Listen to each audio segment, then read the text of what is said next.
이 로마서 12장은 성도들의 봉사 생활에 대해서 말씀해 주고 있습니다. 이 사도 바울은 로마서를 기록하면서 두 가지 주제를 가지고 이야기하고 있는데요. 이 로마서 1장부터 11장까지는 우리가 어떻게 해야 구원을 얻을 수 있는지에 대해 기록하고, 이제 12장부터 16장까지는 그렇다면 구원받은 하나님의 백성은 도대체 이 땅에서 어떻게 살아가야 하는가에 대한 실천적인 문제를 다루고 있습니다. 그런데 우리가 어떻게 해야 구원을 얻을 수 있는지에 대해서는 아주 명확한 대답을 제시하고 있죠. 그것은 오직 예수 그리스도의 십자가를 믿음으로 말미암아 구원을 얻는다. 그러므로 예수 믿는 것 외에는 다른 구원의 길은 없다는 것입니다. 이 진리는 예수를 믿는 사람이라면 누구나 알고 있고 또한 믿고 있는 진리입니다. 그래서 우리 모두는 예수 그리스도를 믿습니다. 예수 그리스도를 믿기 때문에 이 자리에 나와 있는 것이죠. 하지만 우리의 신앙생활이라는 것은 그것으로 끝나는 것이 아닙니다. 우리가 그리스도를 믿었다면 이제 그리스도인이 되었다는 것인데, 그리스도인이 되었다면 그리스도인답게 살아가는 모습이 우리의 삶 가운데 나타나야 진짜 그리스도인이 되는 것이지, 말로만 내가 그리스도인이라고 말한다고 해서 그렇게 되는 것은 아닙니다. 그렇기 때문에 우리의 실제 삶의 모습 속에서 그리스도인의 모습이 나타나야 하는데, 오늘 본문은 우리의 삶에서 이 실제적으로 부딪히는 문제들에 대해서 세 가지로 말씀해 주고 있습니다. 첫 번째는 삶의 예배, 즉 봉사를 해야 하는데 어디에서부터 시작해야 하는가에 대한 문제이고요. 두 번째는 이 봉사를 가능하게 하기 위해서는 어떤 힘이 필요한데 그 힘을 어디서 찾을 것인가에 대한 것이고, 세 번째는 과연 어떤 태도와 자세로 봉사를 해야 하는지에 대해 말씀해 주고 있습니다. 그렇다면 가장 먼저 살펴볼 문제는 우리가 제일 먼저 봉사해야 할 장소는 어디인가라는 것입니다. 성도의 모든 봉사는 교회로부터 시작되어야 합니다. 오늘 본문은 교회 봉사의 중요성에 대해 말씀해 주고 있어요. 그리고 이어지는 14절부터의 말씀은 성도가 이 땅을 살아갈 때 사회생활에서의 봉사하는 삶에 대해 말씀해 줍니다. 이 사도 바울이 이 로마서를 기록할 때 가장 먼저 교회 봉사를 말하고 그 다음에 그 뒤에 사회 봉사에 대해서 말씀하고 있는 것은 아주 중요합니다. 왜냐하면 섬기는 삶의 출발점은 교회가 되어야 한다라는 것을 말하고 있기 때문이죠. 그렇다면 봉사가 왜 교회로부터 시작되어야 할까요? 그것은 교회가 세상의 빛이요 소망이기 때문입니다. 아무리 사회 운동을 많이 하고 봉사를 많이 한다 해도 세상은 절대로 변하지 않습니다. 공중의 권세 잡은 자를 깰 수 있는 유일한 힘은 세상에 있지 않고 교회에 있기 때문에 교회의 영적 능력으로만 악한 자의 힘을 이길 수 있는 것이죠. 그래서 어떤 세대에서든지 세상의 희망은 교회에 있었습니다. 역사적으로 살펴보아도 이 교회가 영적인 힘을 발휘할 때에는 사회적으로도 부흥과 발전이 일어났었습니다. 반면에 교회가 빛의 사명을 감당하지 못하고 부패하고 힘을 잃었을 때는 사회 역시 부패하고 말았던 것을 우리는 찾아볼 수 있죠. 따라서 사회를 변화시키기 위한 가장 강력한 힘은 교회에 있다고 할 수 있습니다. 그래서 하나님의 백성이 하나님의 교회에 모여서 예배드리는 것이 강력해지고 또 기도가 뜨거워지고 헌신이 불붙게 될 때에 비로소 사회 전체를 변화시킬 수 있는 소망이 생기게 되는 것입니다. 또한 먼저 교회에서 봉사를 해야 하는 이유는 우리가 그리스도의 몸된 교회의 지체이기 때문입니다. 자기 몸을 자기가 사랑하는 것은 당연한 것이죠. 예수님께서는요, 마태복음 22장 39절에 내 이웃을 사랑하라 라고 하셨는데, 이웃을 사랑하기 전에 내 자신도 사랑하라 라고 말씀하고 있다는 것을 기억해야 합니다. 예수님께서는 왜 내 이웃을 내 자신같이 사랑하라고 하셨을까요? 그것은 자기를 사랑하지 않는 사람은 절대로 다른 사람을 사랑할 수 없기 때문이죠.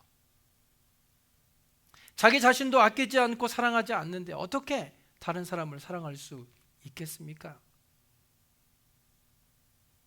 마찬가지로 교회는 곧 우리의 몸이기 때문에 우리는 먼저 그리스도의 몸된 지체로서 교회를 먼저 사랑할 때 그 뜨거운 열정과 사랑을 가지고 세상에 나아가서 세상 사람들도 사랑할 수 있게 되는 것입니다. 그래서 본문 5절에서는요, 이와 같이 우리 많은 사람이 그리스도 안에서 한 몸이 되어 서로 지체가 되었다고 말씀하고 있는 것입니다. 우리는 서로 연결되어 있습니다. 한 몸이 된 것이죠. 그래서 어느 한 사람이 아프면 온 교회가 함께 아파하는 것입니다. 간혹 다리에 쥐가 잘 나는 분들이 계시죠. 갑자기 다리에 쥐가 나면 이 손끝으로 발끝을 잡고 당겨 주어야 합니다. 그렇지 않으면 다리가 점점 조여져서 결국 다리를 펴지 못하고 계속 고통스러울 수밖에 없는 것이죠. 이것이 바로 한 지체가 서로 연결되어 있기 때문에 가능한 것입니다.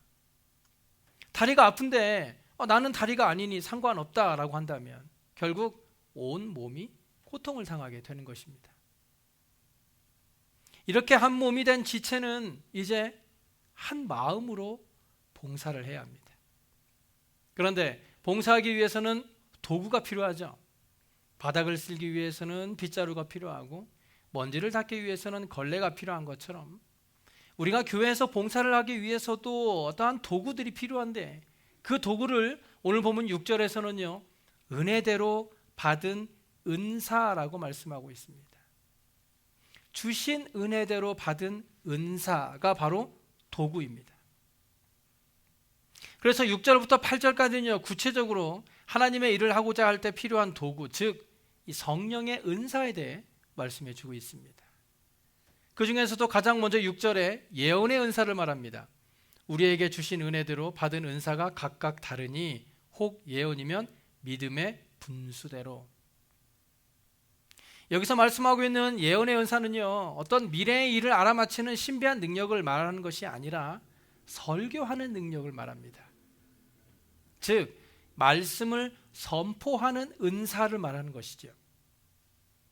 그런데 말씀을 선포하는 은사는 이 목사에게만 주어진 것이 아니라 우리가 전도를 할 때에도 말씀을 전파하게 되는데요, 그때 사용되는 것이 바로 이 예언의 은사입니다. 대부분 말씀을 증거하는 목회자들에게 이런 은사가 있는데 평신도 중에도 이런 은사를 받아서 복음을 증거하는 일에 귀하게 사용되는 성도들도 많이 있습니다. 그래서 여러분이 정말 믿지 않는 자들을 전도하고 싶은 마음이 있으시다면 이 예언의 은사를 받을 수 있도록 기도하시기 바랍니다. 이 예언의 은사를 통해 여러분이 전하는 복음에 하나님의 능력이 나타나서 구원함을 얻는 역사가 일어날 줄로 믿습니다. 두 번째는 섬기는 은사입니다. 본문 7절에 보시면 혹 섬기는 일이면 섬기는 일로. 이 은사는 다른 사람을 돕는 은사를 말합니다. 이것은 우리가 흔히 협력자나 조력자 혹은 동역자라고 부르는 사람들입니다. 출애굽기 17장에 보면 이스라엘 백성이 아말렉과 전쟁을 하는데 모세가 기도를 할 때 손을 높이 들고 기도합니다. 그런데 그 기도하는 손이 피곤하여 손이 내려가면 이스라엘 백성이 치고 다시 힘을 내서 손을 올리면 이스라엘 백성이 이깁니다. 그래서 그 모습을 옆에서 지켜보고 있던 아론과 훌이 각각 모세의 손을 밑에서 잡아주게 되어서 모세의 손이 내려오지 않게 되자 이스라엘 백성들이 승리하게 됩니다. 여기에 아론과 훌이 바로 섬기는 은사의 대표적인 사람들이죠. 이렇게 하나님의 일을 할 때에는 앞에서 보여지는 사람도 필요하겠지만 보이지 않는 곳에서 함께 동역하는 동역자가 반드시 필요하고 그들로 인해서 하나님의 일을 잘 감당해 나아갈 수 있는 것입니다. 이 교회 안에서도 어떤 봉사를 하더라도 절대로 제 이름은 말씀하지 말아주세요 라고 부탁하시는 분들도 계십니다. 그런 분들은 그냥 묵묵히 뒤에서 자기의 일을 감당하시면서 그저 자기의 상급은 하나님께 받으면 된다라고 생각하시는 분들입니다. 이런 분들이 바로 섬기는 은사를 실천하시는 분들이라고 할 수 있습니다. 세 번째 은사는 가르치는 은사입니다. 7절에 혹 가르치는 자면 가르치는 일로. 이 은사는요, 어떤 면에서는 예언의 은사와 비슷한 것 같지만 예언의 은사가 말씀을 증거하는 것이라면 가르치는 은사는 말씀을 이해시키는 능력을 말합니다. 똑같은 이야기라도 어떤 사람이 말을 하면 지루하고 재미가 없어서 자기가 말을 하다가도 내가 어디까지 말을 했나요? 라고 되묻는 사람이 있는가 하면 어떤 사람이 말을 하면 재미도 있고 쏙쏙 귀에 들어와서 이해가 아주 잘 되는 사람이 있습니다. 바로 그런 것들이 가르치는 은사가 있는 분들이 그렇죠. 이런 분들은 교회 교사나 혹은 성경 공부 리더로 봉사하게 되는 것이죠. 네 번째는 위로의 은사입니다. 8절에 혹 위로하는 자면 위로하는 일로. 여러 사람이 모인 자리에 가면 자기의 말을 많이 하는 사람이 있는가 하면 다른 사람의 말을 잘 들어주는 사람도 있습니다.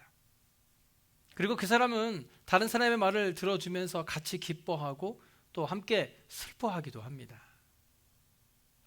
그런데 가끔 보면 이 위로의 은사가 아니라 낭망의 은사를 받으신 분들도 계세요. 하루 종일 기분이 좋다가도 그 사람과 얘기를 하고 나면 왠지 마음이 무겁고 짜증나고 화가 나는 사람이 있습니다. 그 집에 돌아오면 뭔가 마음이 찝찝하고 그렇죠. 그래서 저는 특별히 이 위로의 은사는요, 우리 베델교회 모든 성도님들이 다 받으셨으면 좋겠습니다. 그래서 마음이 힘들고 외로운 사람들이 여러분과 함께 이야기를 나누고 나면 힘을 얻고 기쁨이 충만해지는 모습이 우리 교회 안에 많이 일어났으면 좋겠습니다. 다섯 번째로 구제하는 은사입니다. 그런데 본문 8절에 이 구제 은사를 말하면서 구제하는 자는 성실함으로 하라고 말씀하고 있어요. 구제는요, 돈이 많다고 할 수 있는 것이 아닙니다. 구제도 은사예요. 그래서 남을 돕는 것도 하나님께서 은혜를 주셔야 할 수 있는 것이지 아무리 돈이 많다고 해서 다 구제를 할 수 있는 것은 아닙니다. 그런데 우리가 구제할 때 주의해야 할 것은 성실함으로 해야 한다는 것입니다. 사도 바울이 구제할 때 성실하게 해야 한다고 강조한 이유가 무엇이겠습니까? 한 번 도와준 것 가지고 내 할 일을 다 했다고 생각하지 말라는 것입니다. 그것은 마치 구제를 의무적으로 하는 것과 같습니다. 하지만 구제는요, 의무적으로 하는 것이 아니라 성실함으로 해야 합니다. 우리가 성실한 마음으로 어려운 이웃들을 도와줄 때 우리의 그 성실함을 통해서 어려운 이웃들이 위로를 얻게 되는 것입니다. 그런데 이 구제에 대해서 예수님은 이렇게 말씀하셨더라고요. 주라, 그리하면 너희에게 줄 것이라. 요즘에는 그 우물에서 파는 그 우물이 많이 없죠. 그래서 이 마중물을 모르시는 분들도 계실 텐데요. 이 마중물이라는 것은요, 깊은 곳에 우물을 퍼 올리기 위해서는 먼저 그 수도꼭지 안에 물을 먼저 부어 주어야 합니다. 한 바가지 물을 붓고 나면 그 물에 힘을 얻어서 계속해서 안에 깊은 곳에 있는 우물의 물을 퍼 올릴 수가 있는 것이지요. 마찬가지로 하나님께서 우리의 주신 것을 사용하지 않으면 썩은 우물밖에 되지 않는다는 거예요. 하나님께서 우리에게 주신 것들을 이웃들에게 나눌 때 그것이 마중물이 되어서 하나님께서 마르지 않는 생수와 같은 축복을 우리에게 더하여 주시는 것입니다. 여섯 번째는 다스리는 은사입니다. 8절에 보시면 다스리는 자는 부지런함으로. 다스리는 은사를 풍부하게 누렸던 사람의 대표적인 인물은 다윗이라고 할 수 있죠. 사무엘상 22장에 보시면 다윗이 아둘람 굴로 도망을 칩니다. 그랬더니 이 400명의 이 사람들이 아둘람 굴에 모여들기 시작했습니다. 그런데 다윗은요, 그들을 훈련시켜서 이스라엘을 통일시키는 장군들로 성장시켰던 것을 볼 수 있습니다. 그 후로 다윗은 이스라엘을 평화의 나라로 다스릴 수 있었던 것이죠. 마지막 일곱 번째는 긍휼의 은사입니다. 8절에 긍휼을 베푸는 자는 즐거움으로 할 것이니라.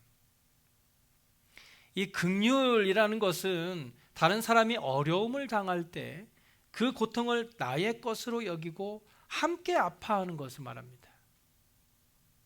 다른 사람의 짐을 대신 짊어지는 마음, 어려운 사람을 잘 챙겨주는 자세, 이런 것들이 긍휼의 은사인데, 이런 긍휼은 이미 우리가 하나님으로부터 받았기 때문에 우리 모두는 받은 긍휼을 그대로 다른 사람에게 베풀어야 하는 것이지요. 그런데 이런 긍휼도 즐거움으로 하라라고 말씀합니다. 억지로 하거나 마지못해 하는 것은 하나님께서 원하시는 긍휼이 아니라는 것입니다. 그렇다면 이렇게 많은 은사가 있고 또 각자가 받은 은사가 각각 다 다른데 자기가 할 수 있는 것을 가지고 우리는 어떻게 봉사해야 할까? 본문 9절과 10절을 보시면 사랑에는 거짓이 없나니 악을 미워하고 선에 속하라. 형제를 사랑하여 서로 우애하고 존경하기를 서로 먼저 하라. 우리는 먼저 사랑으로 봉사해야 합니다. 우리가 하는 봉사에 사랑이 빠지면 아무것도 아닙니다. 사랑으로 봉사할 때 비로소 역사가 일어나고 변화가 일어나는 것입니다. 고린도전서 13장에는요, 내가 사람의 방언과 천사의 말을 할지라도 사랑이 없으면 소리난 구리와 울리는 꽹과리와 같이 아무것도 아니라고 말합니다. 우리에게 사랑이 없으면 믿음도 권능도 기적도 아무 소용이 없다는 것입니다. 심지어 내 몸을 불사르게 내줄지라도 사랑이 없으면 내게 아무 유익이 없다고까지 말했습니다. 이처럼 우리가 하는 모든 봉사와 헌신에는 반드시 사랑이 필요합니다. 우리가 하는 모든 헌신에 그리스도의 사랑이 없다면 그것은 그저 자기 만족을 위해 하는 봉사밖에 되지 않는다는 것이에요.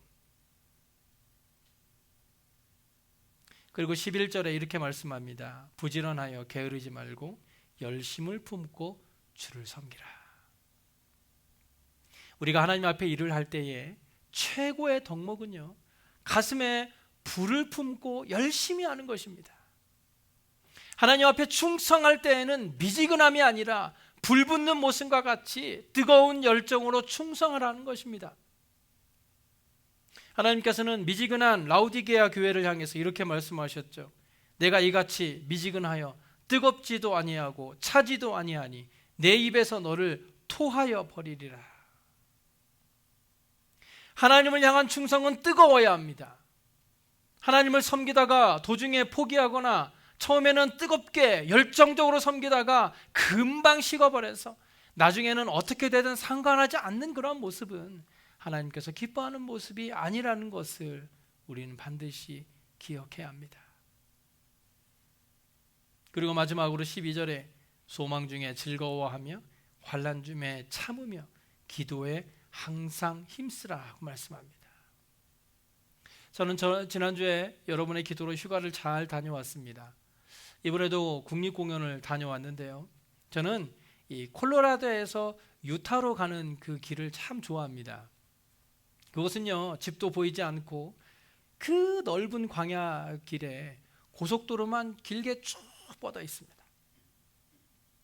여름이라서 온도가 100도가 넘는 뜨거운 날씨인데도요, 저는 그곳을 지날 때면 항상 잠시 서서 그 뜨거움을 느껴보고 지나갑니다. 나무 한 그루 없는 광야, 그리고 뜨거운 햇빛, 그곳은 그야말로 하나님이 함께하지 않으면 살 수 없는 곳입니다. 우리의 인생은 그런 광야와 같습니다.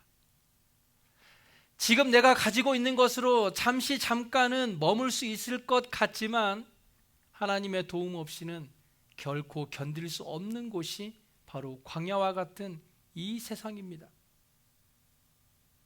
그래서 우리에게는 기도가 필요한 것이고 믿음이 필요한 것입니다.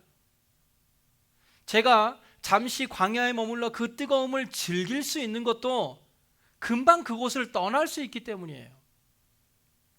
아마 그곳에 몇 년이고 계속 살라고 하면 절대로 그렇게 광야의 뜨거움을 즐기지는 못할 것입니다. 모든 사람에게는 환난이 있습니다. 어쩌면 믿는 사람에게는 환난이 더 많습니다. 하지만 우리가 그럼에도 불구하고 기뻐하고 감사할 수 있는 것은 우리에게는 천국의 소망이 있기 때문입니다. 우리에게 천국의 소망이 있기 때문에 이 땅에서의 모든 환난을 견디고 이길 수 있는 것입니다. 그런데 사도 바울은요, 교회 봉사를 위한 은사를 이야기하다가 왜 갑자기 천국의 소망 중에 즐거워하고 환난 중에 참고 기도에 항상 힘쓰라라고 말씀하고 있는 걸까요? 그것은요, 우리가 아무리 많은 은사를 가지고 교회에서 봉사를 하고 충성을 다한다 해도 천국에 대한 소망이 없는 사람은 아무 소용없다는 것입니다. 우리가 살아가면서 겪게 되는 많은 환난들을 인내로서 견디는 것은 모두 천국에 대한 소망이 있기 때문입니다. 우리가 교회에서 욕을 먹으면서도 주를 위해 헌신을 아끼지 않는 것은 천국에 대한 소망이 있기 때문인 것입니다. 우리가 이 소망을 위해 기도하는 것이고 이 소망을 위해 이 땅에서 충성을 다하고 하나님의 교회를 섬기고 있는 것입니다. 베드로전서 1장 3절에 예수 그리스도를 죽은 자 가운데서 부활하게 하심으로 말미암아 우리를 거듭나게 하사 산 소망이 있게 하신 분이 바로 우리 하나님이십니다. 그래서 우리는 산 소망을 가진 하나님의 자녀들인 줄로 믿으시기 바랍니다. 그러므로 천국의 산 소망을 가지시길 축원드립니다. 우리가 교회에서 봉사하는 것도 하나님의 영광을 위해 충성을 다하는 것도 모두 천국의 소망을 가지고 십자가의 영광을 바라보며 기쁨으로 주의 일을 감당할 때 넘치는 하나님의 은혜와 사랑이 저와 여러분의 가정에 가득 흘러 넘치시길 간절히 소원합니다. 기도하겠습니다.